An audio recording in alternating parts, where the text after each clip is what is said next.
Today we're breaking down everything from the season 2 finale of Paradise. We got a major death in here, a cliffhanger for season 3, and finally Alex is explained. All that and more in all new episodes of Unbinged starting now. Welcome to Unbinged, the podcast where we break down the shows, movies, and news you love to binge. I'm Alfredo Brown. I'm joined by Jagger May and Matt Kopfhamer. We're talking everything from this final episode of season 2 of Paradise, but first, the spoiler warning. Fair warning, we're about to spoil everything that's happened in Paradise season 1 and season 2. Let's try to make sense of the finale. Let's try to make sense of the show and see what we can put together here, because the way this starts off, which I thought was just an extremely choppy opening to it, where they're like, shit, we got a lot of things to explain about this Dylan kid, about Alex, and we need to try to explain it all in about roughly 6 minutes or less. And they just jump from scene to scene to scene. We basically have this setup. Tell me if I've missed things, guys, but we have a setup here where Dylan is brilliant. No precursor to that. Just absolutely brilliant, and has created an AI supercomputer that can predict quantum computer that can predict the future and potentially, sure, whatever. It can potentially manipulate the future and predict the future at the same time, which you got to explain more than that, how a computer made by someone is manipulating the future. And then also, if he's supposed to be Dylan, how did he make the, like, there's just a lot of things that are left open, and I can normally forgive that. But it made me not care and not understand the storyline very much as we got to the end here with Alex. To give my biggest question is, if this is Dylan, if this is Sinatra's son, why does he not recognize his own mother? Like, he's an anomaly. What is his backstory? Yeah. So when did he show up? Where was he born? How did he get raised? Why is he so smart? Like, these are all questions that I have that they have given us zero evidence on what's happening. And maybe I'll forgive him in season 3 when they give his whole backstory and it turns out he's some sort of like time traveling Kyle Reese or John Connor type and he was an orphan. I don't know. But I think if you're going to make him the most important character in the season, because he really is, like, I think the season revolves around, if you're going to make him the most important character, I think you could have spent more time with him. I think you could have established him a bit more, not try to jam everything into the final episode here. What I'm worried about in this, I really hope they don't go this route because it's weird. But when he named his own daughter Annie after the woman he impregnated, and now we know there's time manipulation. Please tell me they're not going to do the whole, he made his own daughter, wife, lover by fucking Annie. And I think that would go down as one of the worst decisions to make. God, I hope they don't do that way. What's Shailene Woodley's contract set for? Is it only just for this one season cameo? She's coming back. Oh, God. Yeah. To give the quantum thing credit to the writing, where even now I'm thinking back to the email that was sent to Homie. Like, what if they know the profile of this dude who works in was a Radio Shack or Circuit City? Circuit City. Yeah, Circuit City. And if I send him this email, it's going to send a domino effect to create Jane. What if it wasn't about ending Jane, but creating Jane? And that's how it manipulates, is like with actions like that, where it's like straight up a butterfly effect. I actually think that could be a lot cooler if I didn't have 6 other fucking things to worry about. It's like a fortune cookie that you believe. Like the way that like Sinatra is told, this is going to be your last visit to the cave because you're going to die today. And then she's like, well, I guess that's what's going to happen. If AI said so. It was a self-fulfilling prophecy because she could have lived. Anyway, speaking of Jane, did any of you guys notice that her body was no longer in Tarabi's shower at the end of when the bunker was finally blowing up and they kind of panned to Tarabi's bathroom? Like, her body wasn't there. I did not. Did somebody move it? Is she an anomaly and now she's going back in time? Like, what is happening there? Again, to give clever writing credit where it's due, they did say she's a killer. We haven't seen that yet, you know? Right. Who's a killer? But was she Jane? But was we know Jane's a killer. Was she pretending to be dead and she got up and left after Tarabi? Or, like, is there some time anomaly going on with her now? And that's why she's no longer present. Well, why would Alex want to warn somebody to kill Jane? Like, it could be that, like, hey, we really don't want you to kill the vice president of Future World after he becomes president for an hour or something like that. We don't want you to kill Billy Pace, so these things happen in this type of way. We don't know that, but like I assumed that Jane was going to kill Sinatra, or Jane was going to kill Jeremy Bradford, somebody of significance. And again, we don't know that. Like I am trying to give it a little bit of credit where I can. Well, if Jane kills Dr. Tarabi, they don't do the Exodus. Oh. And then all of those people die. There's your easy domino. Okay. All right. I think we got it. What's the big deal about all those people? Like, why are they important? Then like, Kopf, so I'm far, back to they've Kopf's only... side. It's like, why the fuck is she alive now? Yeah. Like, honestly, they've only been NPCs so far. So what's the like? They've given us it's humanity. Like, what's the point of the show then if we don't want to let people live? We already have. Those are 25,000 people inside the bunker. There's already 10,000 people outside the bunker in Link's camp. So, like, what makes the 25,000 in the bunker important enough to say? That's where, again, nothing. The show, they live within a bunker. Answers. Yeah. Hold on. I'm saying they live within a bunker that Alex controls. So, it's a 2001 Space Odyssey scenario. Oh, with Mother and like, oh no, that's Alien. That's Alien, but kind of same though. concept. Yeah, same concept. Guys, you know what I did not do is I never talked to anyone about what we are going to be recording later on here at Unbinged. Every Thursday, we have got episodes of The Pit that are always going to be here on audio and video. Now that we no longer have Paradise, we're going to be covering Invincible Season 4, Your Friends and Neighbors over on Apple TV, The Boys. We've got Euphoria coming out very soon as well. We've also done our rewatches of Sinners and One Battle After Another, and Project Hail Mary as well. So make sure you go and check that out. So Xavier just ran out of the bunker and like survived. Like, did he survive the incredible blast? Like, speed? What the fuck? I was so curious crazy. how he just got back in. That, like, to me, it felt like he just like went in the door back was door. open, right? And there's malfunctionings going on where like everyone is.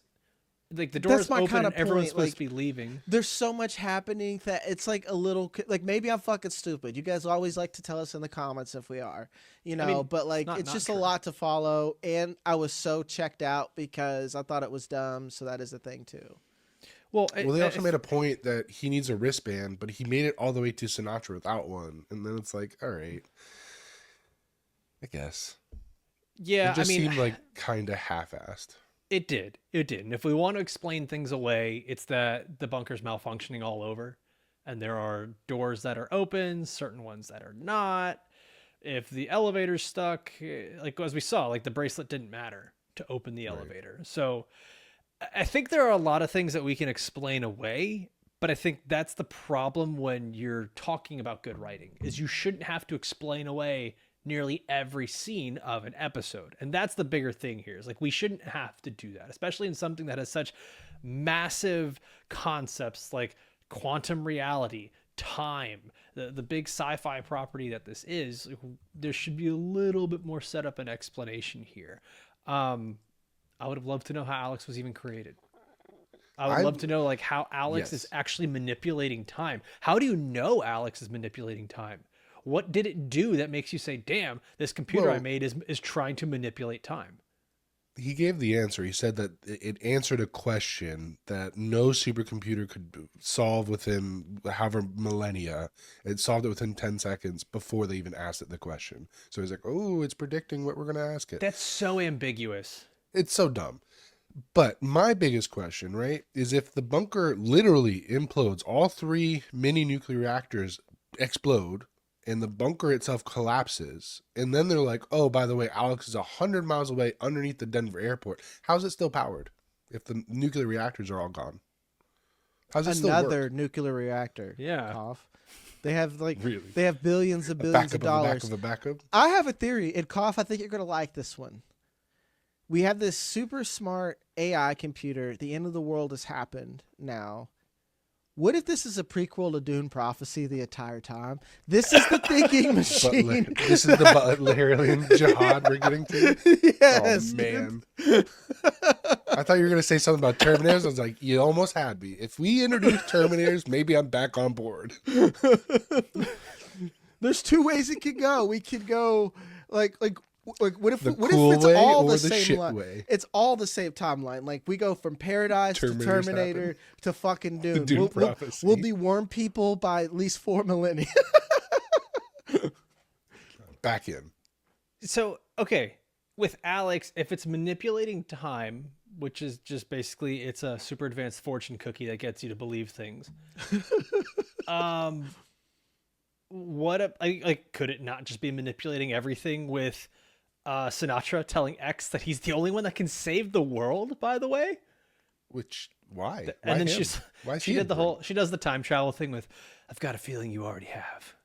No, I fucking hated that. Yeah, it was a little. I hated the cringy at that reveal moment. when they give the muffled, like you can't hear what she's saying to him. I was like, oh, we're gonna have to wait till next season to get the reveal, and then they just reveal it 20 minutes later. And it's like, just give it to us in the moment. Like this isn't some dramatic like overture you think it is. Just give us a fucking answer in the moment instead of trying to like make us seem like it's way more dramatic than it needs to be. To be fair, if it wasn't for us covering this, they need to hold on to my attention, dog. They're gonna have to do some tips and tricks, playa. Like, they're doing a lot of illusions here. Yeah, It pissed me off because I was like, man, they're gonna make me wait a whole fucking year to get this answer, and then they just gave it to me anyway. And I'm like, oh, okay, all right. So no matter I what, guess. you were mad.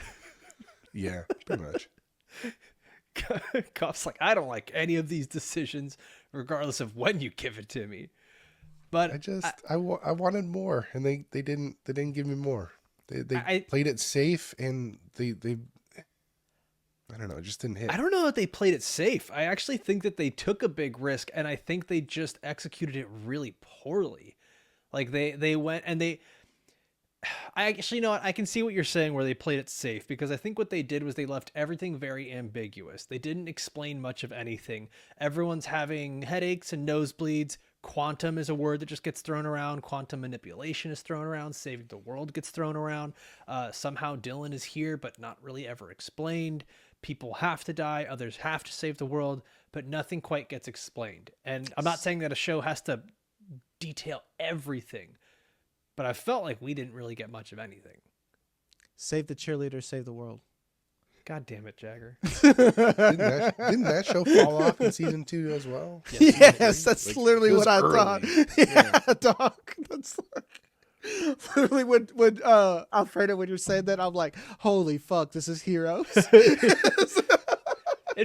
Honestly, it feels like Heroes. Yeah, because that season one of like Heroes was Hero so from good. Heroes. Yeah, I felt My favorite hero is Hero from Heroes. it's true. Dwight Schrute. Man, I think the thing that now is like when you go into season 3, what is the main selling point for you going into season 3? I don't think it's Xavier saving the world.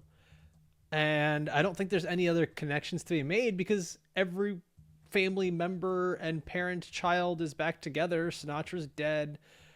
I think the thing you're wondering here is now the big selling point to come back for season 3 is time travel and quantum changes. It's love triangle between Dr. Tarabi, Xavier, and his wife. There you Okay, go. that would be our Correct. version. That would be our Watching for the version plot. of the show. That's nuts, by the way. Introducing his wife. This is my therapist. Bro. Oh boy. Gotta unpack that next session. I'm taking as much time as I can to not deal with that in this moment right here. Please I'd say no. it's everybody's therapist to make me look less shitty. Yeah, she's the bunker therapist. Yeah, she's a therapist helps for us all through 25,000 tough times. people. Yeah, which is that Be actually like, doesn't make first of sense at all, all. Thought you were dead. Second of all, she came on to me. Third of all, have you seen what I look like naked? So there's X's that's his defense. Kopf, have you ever spoken to a woman? No. Okay. They don't I was exist. just gonna say that doesn't work Real. like at all. Cobb just says, who's this Mr. Woman you speak of? Which one is woman? Which one is- What's the statute of limitations on if you think Terry's dead and you're X? What's the statute of limitations on when you can actually go and get busy? Never. To be safe, You 1 stay year. loyal. If you ask my wife, yes, it's never. Yeah, to be safe 1 year, but realistically, it's like 6 months, dude. If I'm sad, the first thing I'm gonna do is something irresponsible, like sleep with someone I shouldn't. That's just me being honest. I'm not. I'm not saying it's right or good, but like, you know. I like your honesty. I How mean, long? I'll How give it long to was it 3 years. 3 He waited years. 3 years. Yeah. I was Oh, like, yeah. So I mean, homie is good fine. for him. He's good. Yeah. Though it is kind of fucked up that like he sleeps with Dr. Tarabi and then the next day Sinatra's like, oh, by the way, your wife's probably alive. He's like, what the fuck, man? You couldn't give me this information yesterday? Timing, man. I'm going to need you to stay dead just a little bit longer so I can end things with Tarabi. Play it cool, baby. It's fine. I want to go back to Sinatra here because that was supposed to be the big death. And I think it's just the way the show shook out here in season 2 was that everything was kind of so quick and so back and forth that I didn't feel Sinatra's death as much as I should have, maybe. And I think what they wanted to do was make her a character that you say, well, I get it. I get what she's trying to do, protect everyone, save everyone. And, you know, in certain instances like this one is like be the tragic savior, the hero. It didn't hit for me. And I don't know if it did for you guys. Nope. No. Because, yeah, they're trying to give her like a redemption arc, but she was like, I get it. Your kid died. You've been obsessed with like trying to save the world, but I don't know. It just seems like she's been irredeemable to a certain point because she crossed the line when she first hired Billy Pace. That's when she started crossing the line into villainy. And her giving a sacrifice, it feels like nothing because she is under the belief that she's going to come, like she'll be saved by Alex. So she's really not losing anything by sacrificing herself. Oh, is that what you picked up? Like you picked up that she believes she's going to be able to come Yes. back and reverse everything because she even tells like her daughter and I'm pretty sure Dylan, she's like, oh, it'll be fine. Everything will be fine. And like she touched his face weird. It was gross. But I feel like this is a Baylor Targaryen situation. Just the way she like caressed his cheek and is like sexually charged energy there or something. No. I'm just saying, like, first of all, you think this is your son. He doesn't think that. He doesn't know that. And you're just like, it'll be fine. You're my baby boy. And he's like, what the fuck, lady?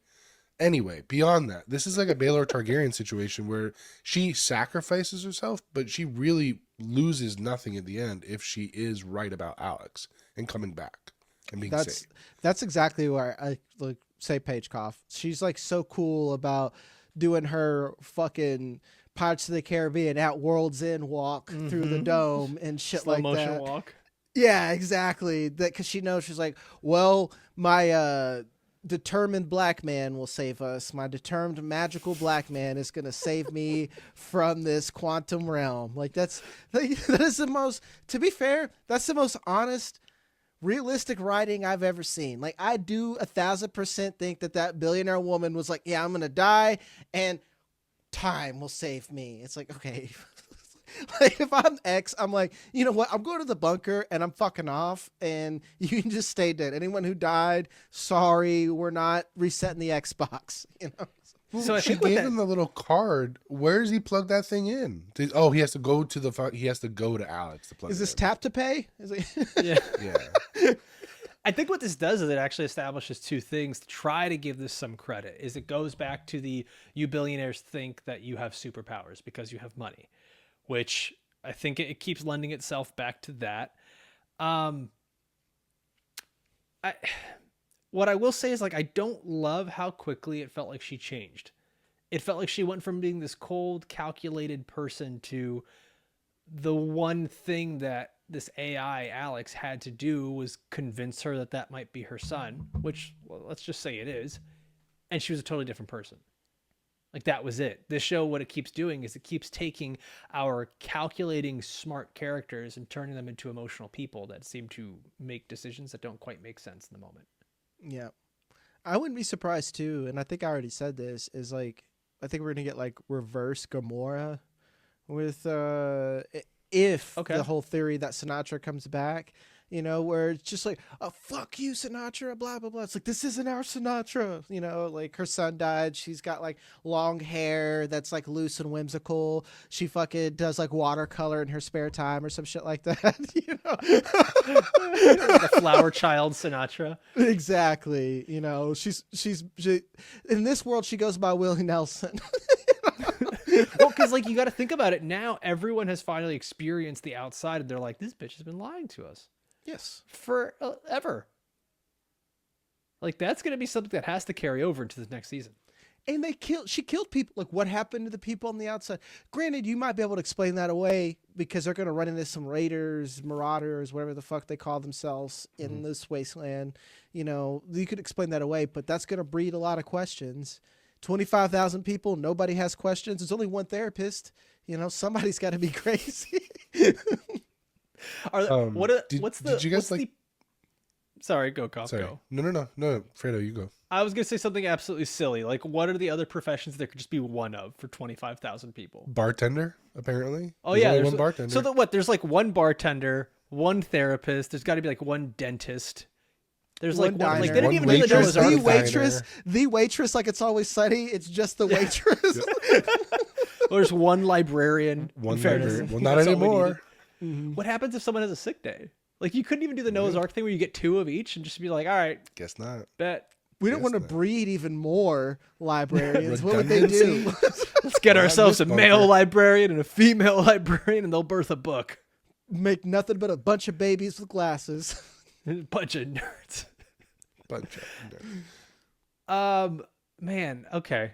All right. So this show, I will say one of the characters that I really did like, or actually a couple characters that I liked coming out of this episode, were Dr. Tarabi and Terry, ironically. We'll be curious to see how their relationship Are you goes. Team Terry or Team Tarabi? Tarabi. I'm not speaking on this. Okay. Numerous reasons. Tarabi. Dr. Tarabi was actually great in this episode. And I love that she just didn't give a shit anymore. She calls for the Exodus protocol. She's just out here trying to save people. She's standing in front of cars telling them, like, you greedy piece of shit, none of this matters. And like just removing things from their cars, getting people in there. Like, she was doing everything she needed to do. This is usually the stuff that we see from someone like Xavier and we see from other characters. And it was kind of cool to see her in that light for once. We might see her be like the leader of like a certain group or sect within the overall, and they may end up breaking away at some point. I wouldn't be surprised if she becomes the new leader overall. She's got she's trustworthy. She's got a good psychic read on everyone. People are going to vouch for her. Like, she saved us in our moment of need. That board is like, you called for the Exodus. It wouldn't surprise me if Dr. Tarabi is now their new president/leader. I mean, they've devolved real quickly. We're beyond just a standard election. You know, we're following strength, I think, at this point. We've officially devolved a society where we are following strength. And I like the dichotomy between Sinatra and all her investors, like Cal Bradford's dad and all those people like that are in the boardroom, and then Tarabi and then the scientists that built the place. Really, if you want to think that one guy built the actual physical infrastructure, Tarabi built the culture, society. The vibe, the society of it. These two people come from normal society. So immediately, that's why she can easily devolve to like, you greedy fuck, what are you doing? You know, like it's so easy to look at these people. It's like, how fucking out of touch that quite literally the sky is falling and you're trying to save your fucking Tesla or whatever. It just like, it doesn't make any sense. And I do think that is one reason why we like Tarabi. And just because of that automatic dichotomy, and B, I just think that she's one of the best actresses on the show. It's one of the best acting performances out of the not so big names. Yeah, for sure. I would agree with that. I think Terry also, the actress that plays Terry, had a strong episode here where I think we got the proper reaction when she sees her son and sees her kids, the reaction that we never got with her and Xavier. I think this was a much better, stronger episode for her, where she's there at the bunker and she's just in awe of everything, looking around like she's trying to absorb it, just not saying words. She actually does so much with her face and just looking at the heights that are written on the wall. Like, I actually think her character, it's played very well in this episode. Yeah, she does a really, really good job with her nonverbal acting this episode. Mm-hmm. Were you guys? What did you guys feel about the reveal that Alex was actually 100 miles away underneath the Denver airport? What do you mean? I'm all Like, about Denver Airport and underneath there. That is a massive local. actually like this. Conspiracy theory. Yeah, I'm I writing thought it right now. My they show whole they show the blue horse that's underneath it. it's actually called Lucifer. I can talk about this in an entire podcast about the Denver. Let's go, because I have a feeling it's going to play into the following season. The Denver airport is in the center of the United States. It is one of the busiest it is the busiest airport besides like fucking New York and LA and LAX. Like it's the busiest in and out, and especially for international ones. There is shit deep underneath there. Like crazy fucking deep. I accidentally and it goes in a loop. Alfredo, you've been there. So getting out, it's just a series of loops. So bad. And if you fuck up, it is so easy to end up where the fuck am I? I got underneath the spot where I didn't see anything crazy. I just saw like the origin of all their little golf carts and shit in there. And the whole thing is that because it's centrally located, because there's tons of mountains and things to excavate, that underneath Denver Airport, it's where there'd be like, if there's a Men in Black, that's where it'd be at. If there's an Area 52, that's where it'd be at. And they've even put that into the marketing, into the airport. And even before all of this has happened, there's bad luck in Denver Airport. The guy who made Lucifer, it is a blue fucking horse with red eyes. That's why it's called Lucifer. Didn't he die when it got installed? Yes. That's the second person who died, Kopf. The person who made it, the horse fell on and killed. The guy who installed it died. Like the amount of like weird art that they've even had to take down because it's weird and satanic is nuts. I'm writing a novel called Gospel right now, and I've made Denver Airport the entire location because of this. Like I've gotten like way fucking weird and deep about Denver Airport. And they made it a point to show the horse as they were going underground with this airport. I think there's going to be a lot of that lore. Lucifer is powering Alex. That's what it is. Lucifer is actually Lucifer is Alex the whole time. Lucifer is Alex. His name is actually Alex Lucifer, but you know. I'm not gonna lie. I'm kind of back in on season 3. If the blue horse has been running things the whole time, I kind of am too, because it's hitting my weird niche of shit I like, and I'm like, the more that I'm talking about it, I'm kind of fucking hyped. Like we're leaning more away from Back to the Future and more towards Constantine, where it's just a demon horse that's kind of running everything. Oh yeah. Yeah, I'm weighing it. You weren't around for Invincible. Me and Kopf got weird during Invincible because it was all in hell. Shocker. And I'm like, guys, look at my dedicated hell shelf.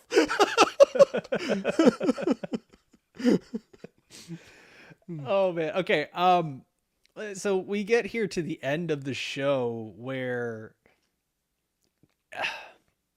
there's just like a lot of different things that are going on. I think the eventual meetup between Dylan's group and then the X and Sinatra group, once again, I think didn't carry the weight that we wanted it to. Like these kind of quantum visions that X has been having throughout the season, it ends up being that which we saw, which is just kind of them standing around at that moment.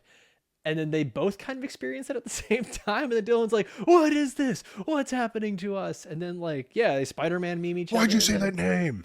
And then like really nothing. It didn't feel as profound as it should have for you to be teasing this moment all throughout the season. Yeah, it was definitely a letdown when the reveal was like they're just in a hallway. Okay, like for what? Like it was very strange how they presented it. Like I understand maybe Dylan because he's quantum, or like he's not, like he's supposed to be a dead child. He's born just of midichlorians. Maybe Xavier was supposed to die in the car crash or the plane crash, but because he didn't, now he's an anomaly in time. I'm sorry. I'm sorry. That was so good. I'm sorry, Alfredo. I had to say. He has no father. This is Anakin and Mace Windu. We do not grant you the title. Don't grant you the rank of master. I'm just, what is it? What are their motive? Do you guys, I will ask you straight up, besides wanting Alex, what are their motivations? Restarting the world? Everything just feels kind of fucking vague. What is your name, dude? What is the name of your organization? Like just simple as that. They said that they were going around and shutting down nuclear power plants to make people safe, but once again, that's another thing that's like loose. Like you just found a bunch of like nice people that are like, let's go do good in the world for a world that not only that, doesn't they exist. literally said that their surface reason for going to the bunker was they wanted to take one of the mini nuclear reactors. Which, if you've been going around the country shutting down nuclear reactors, why not just use one of those? Why do you need the mini nuke? Unless you're going to say that because of the EMP, or you could say that the EMP from the first episode irreparably damaged all the ones on the surface, so you need the one from the bunker. But again, didn't explain that, so I'm just guessing. And then secondly, like Link or Dylan's actual purpose was to shut down Alex, which we saw in the flashback. His mentor was like, "Oh, it's too dangerous because it's manipulating time." Again, we don't know the consequences of what that is, so why is it dangerous? They gave us no reason why that was dangerous. That's why the hallway scene is weird. I'm like, aren't you guys at war? Like, what is this? Like, what? It felt like they met up and they did that to each other, and then they just kind of fucking left together. I'm confused. Yeah. Yeah, well, you guys catch it. I hadn't caught it until now. Dylan's homeboy that dies, Geiger. Yeah, Geiger counter for the new radiation. Yeah. Mm-hmm. Yeah, like I hadn't actually like caught on to what his name was. That like didn't quite work for me either. Like to see that, to see like that this guy, like, I'm sorry, we have like this. We're shitting on this a lot, but it's just like there's certain things that need it, man. Like we have a lot of the smartest scientists in the world, and the way Geiger is going to give everyone a little more time is to turn a wheel. Like he's just literally turning a fucking knob. Like that was it. No one else could have done that. Like there's just, why is that not an automated process? You got to imagine there's got to be ways to control things from it. Whatever. I think now we're getting to the point where we're just going to nitpick everything. I think if we are going to be picky about something, it's got to be the story and the way like this sort of works. Sinatra just doing the full 180 with Xavier, saying that you might be the only good person down here, I think was just, it was so quick. It was so weird. None of it felt earned, if I'm being honest. And I go back to what I said last episode. This series may have been better if it was 12 episodes instead of 8 or 9, whatever we got here.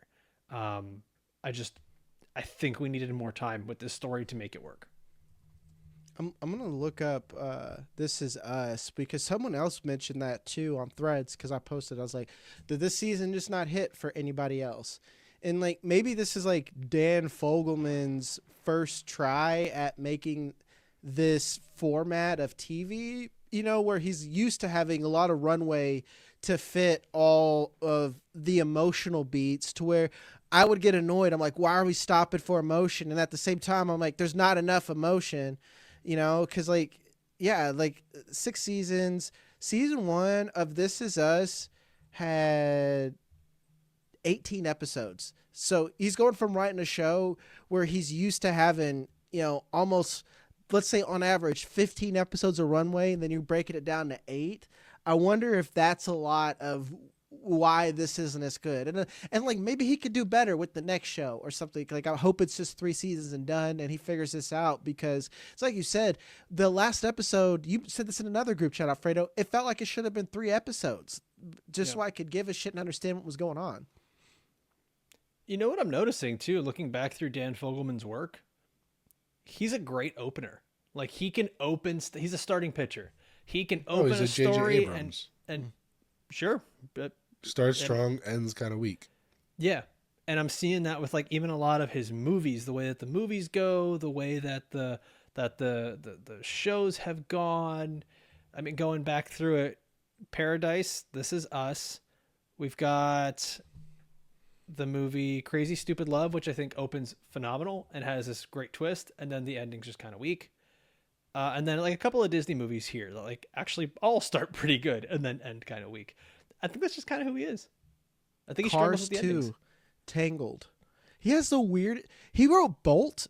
My dad secretly is the biggest Dan Fogelman fan, and he doesn't even know it. Like, I think he's a really good concept guy. He makes these good concepts. He opens the story great, and then just kind of lets it just fizzles, fall to shit. Yeah.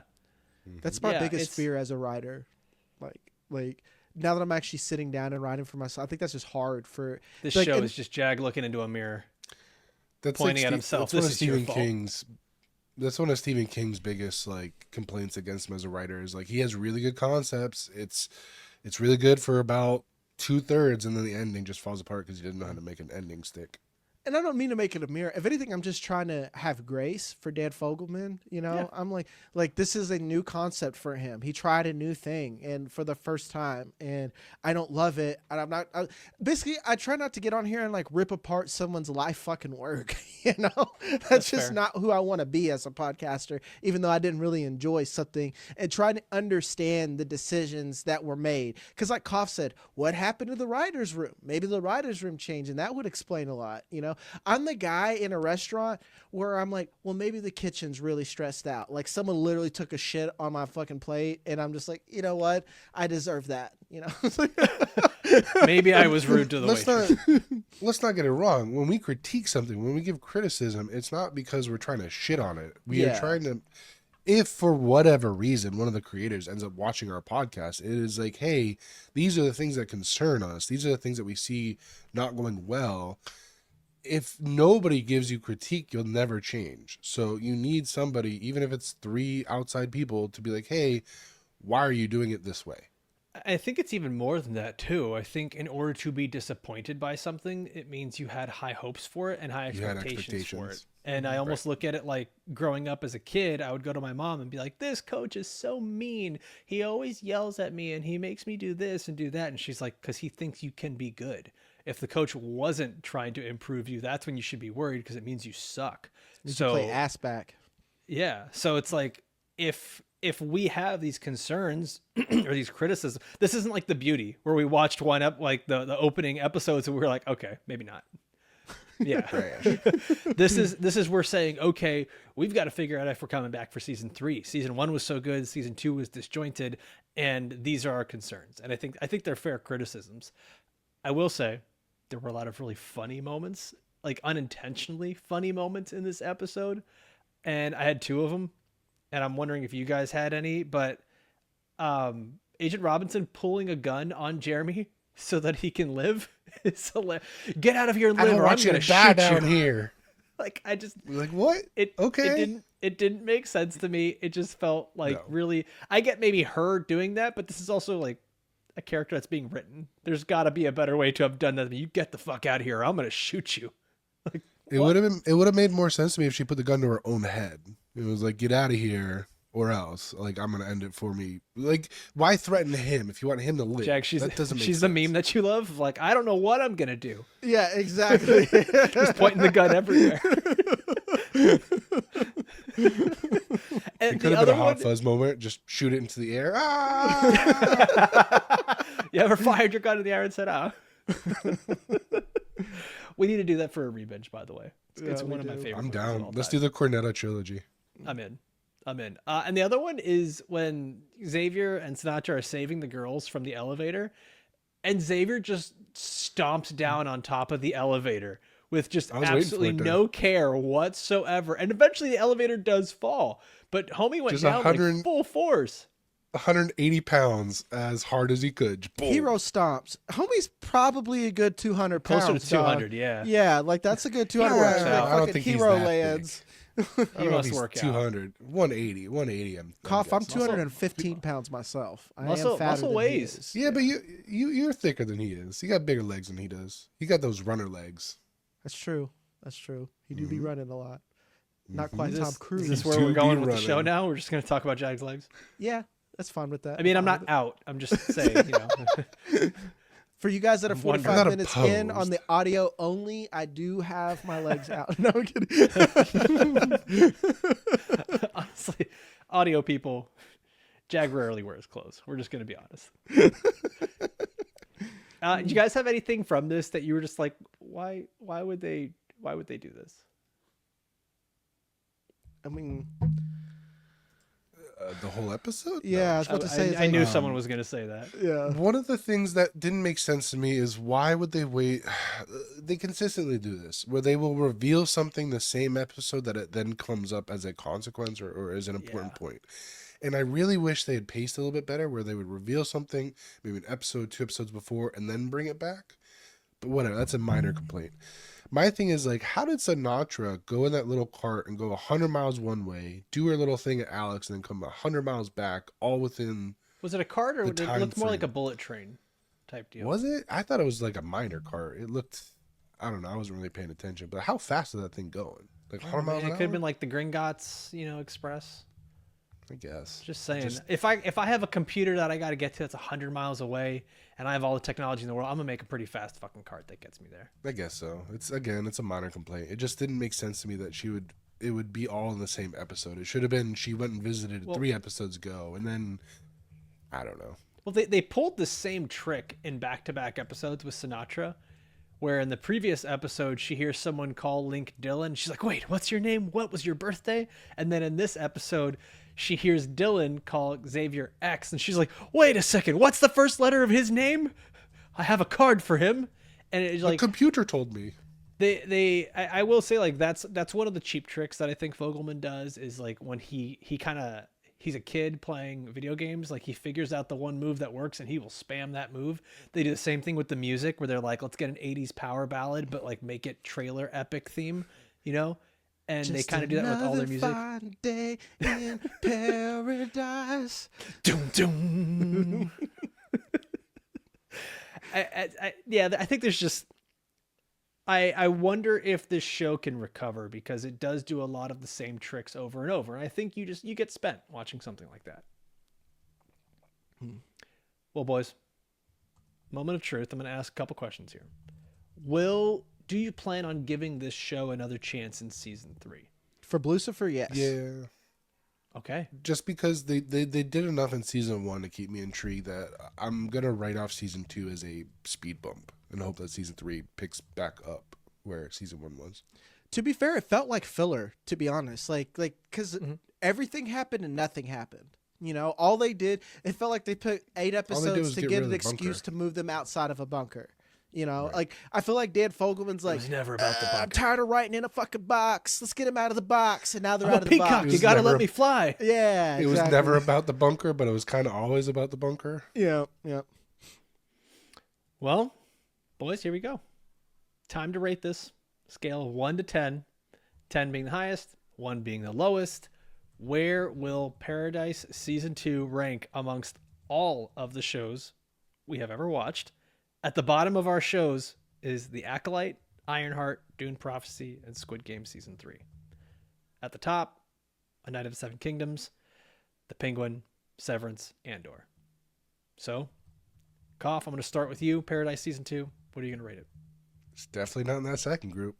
I'll give it a 6.5. It was inconsistent and kind of confusing at times, and I had bigger expectations or higher hopes for it. So, okay, I'm gonna stick with you on that. Jag, where are you at with it? 5.5. I just didn't have a good time. Like, it just wasn't the show that I signed up for anymore. Several times, I was upset from episode 1. Like, I did not like the episode 1 right away. So I can't, good conscience say that I enjoyed this. I forgot that the first 3 episodes were like, what the fuck are they doing? Like, they should have rearranged the order. Yeah. I forgot about that. So I might actually drop mine to 6. Are you doing it, or are you doing come on, vague boy? Yes, I am dropping it to a 6. All right. I might drop it to a 6. Find out. I'm also going to be at a Dragon 6. Ball Z. I'm also going to be at a 6. Like, I was looking, so like one of the things I like to do is look back at my previous ratings, and I gave The Last of Us Season 2 a 6, and this felt very much the same, where it was a show that started out hot, sort of lost itself, became a little bit disjointed, added new characters, didn't give us context, and the emotional beats didn't hit. And so for me, that's why this show is also going to be a 6. That puts us at a 5.8 on this show, which, makes it 1, 2, 3, the 4th lowest show we have reviewed. Just ahead of Dune Prophecy. Kopf. What did Kopf give that? Like a 2? Kopf gave Dune No, you gave it a 5. You gave it a 5. A respectable 5. Yeah. And Vig is holding up Dune Prophecy with a 6.5. It's because Vig is a unrepentant fan of Dune. We got to do a revisit of our ratings, and we'll make that like an Unbinged premium episode where we just go back through and we see where we're at with these things. But I think it's gonna do it for us, guys. Paradise season 2, pretty disappointing. Season 1 still phenomenal. Season 3, I guess we're excited? Question mark. We'll probably be back for season 3 just to see if Lucifer and that whole theory really does come true, because that'd be awesome. As always, I want to thank everybody for watching and listening all the way through. Myself, for Jag, for Kopf. I'll see you next time. Adios.